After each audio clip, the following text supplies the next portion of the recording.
Assalamualaikum warahmatullahi wabarakatuh. Nama saya Wan Azura, Prodi PIAUD. Di sini saya akan menjelaskan MK Psikologi Pendidikan yang diampu oleh Bunda Wiwin MPSI dengan materi teori kognitif sosial. Pembahasannya itu pengertian teori itu teori merupakan suatu kegiatan seseorang untuk mengubah perilaku mereka. Seluruh kegiatan belajar selalu diikuti oleh perubahan yang meliputi kecakapan, keterampilan, dan sikap. Dan di sini ada 3 golongan besar teori belajar, yaitu teori belajar menurut ilmu jiwa daya, yang kedua ada teori belajar ilmu jiwa gestal, dan yang ketiga ada teori belajar menurut ilmu jiwa asosiasi. Nah, di sini kita akan lanjut dengan prinsip umum teori kognitif. Itu ada beberapa prinsip kognitif. Teori belajar kognitif telah banyak digunakan sebagai dasar dalam melaksanakan proses pembelajaran berdasarkan prinsip-prinsipnya. Menurut Hartley dan Davis dalam Daryanto Ramawati 2015, prinsip-prinsip kognitif adalah sebagai berikut. Yang pertama ada peserta didik akan lebih mampu mengingat dan memahami suatu apabila pembelajaran tersebut disusun berdasarkan pola dan logika tertentu.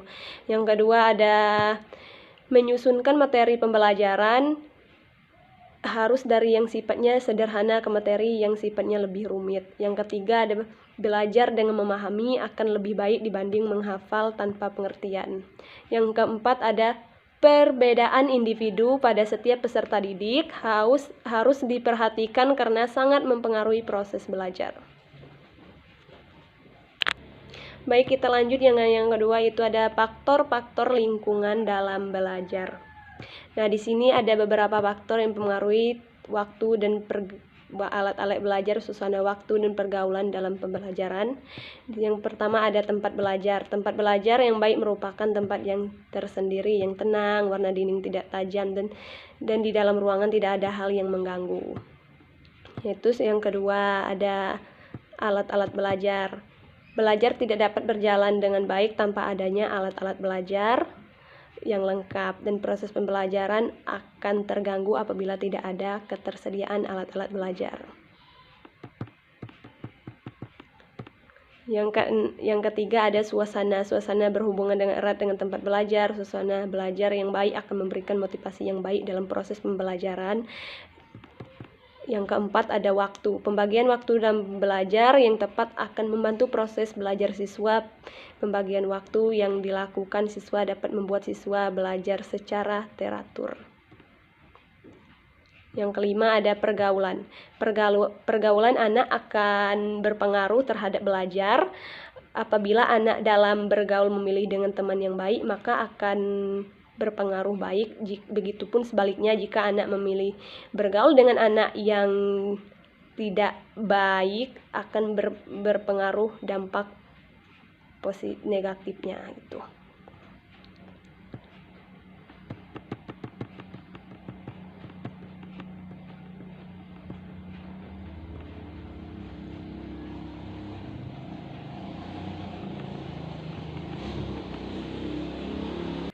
Nah, di sini kita lanjut dengan faktor-faktor yang mempengaruhi perkembangan kognitif.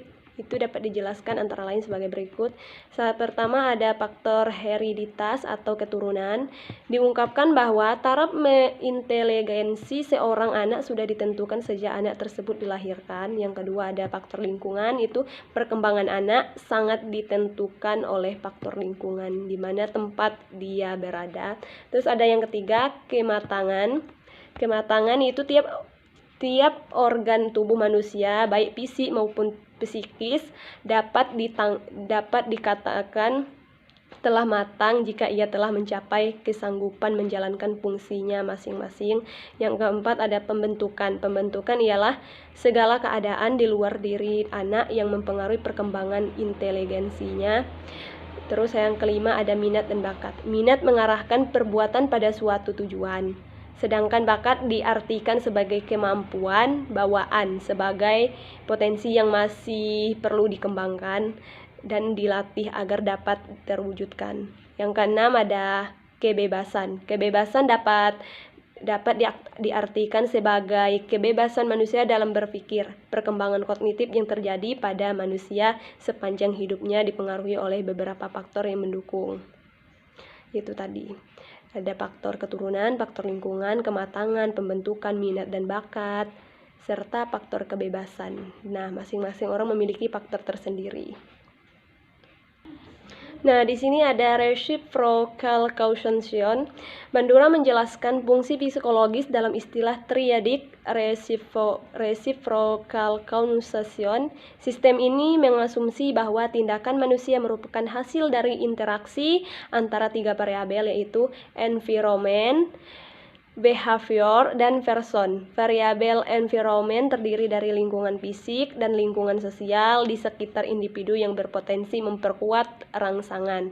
Nah, lingkungan dapat mempengaruhi perilaku seseorang sama halnya seperti perilaku seseorang yang bisa berdampak pada lingkungan sekitarnya. Kemudian variabel person mencakup semua karakteristik pribadi yang sudah ada sejak dini hingga sekarang ini. Karakteristik merupakan peranan penting dalam menyebabkan bagaimana seseorang berperilaku. Dan selanjutnya ada variabel behavior, merupakan suatu perilaku yang dapat diperkuat pada setiap saat atau pada situasi tertentu. Nah, yang terakhir ada self-efficacy atau efikasi diri.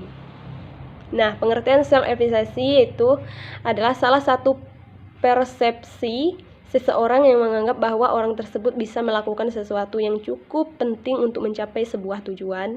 Hal tersebut mencakup tentang perasaan untuk mengetahui apa yang perlu dilakukan serta secara emosional mereka mampu untuk melakukan hal itu. Pengertian self-efficacy menurut para ahli itu ada Bandura. Self-efficacy adalah suatu kepercayaan diri terhadap kemampuan dirinya dalam melakukan sesuatu untuk mencapai kesuksesannya. Nah, di sini ada ciri-ciri individu yang mempunyai self-efficacy atau efikasi diri. Itu terdapat 3 tingkatan yang berbeda. Ada individu yang mempunyai tingkat dengan level yang tinggi, namun ada juga yang mempunyai self-efficacy dengan tingkat level rendah. Selain itu,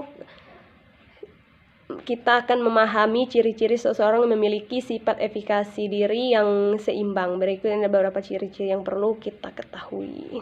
Yang pertama itu memiliki komitmen yang kuat terhadap minat dan juga kegiatan yang dilakukannya. Yang kedua, tidak butuh waktu lama untuk bangkit dan kembali bersemangat dari putus asa. Terus yang ketiga bisa mengembangkan minat supaya dapat berpartisipasi di berbagai kegiatan yang sedang diikutinya. Yang keempat, menganggap tantangan adalah sesuatu hal yang harus dikuasai.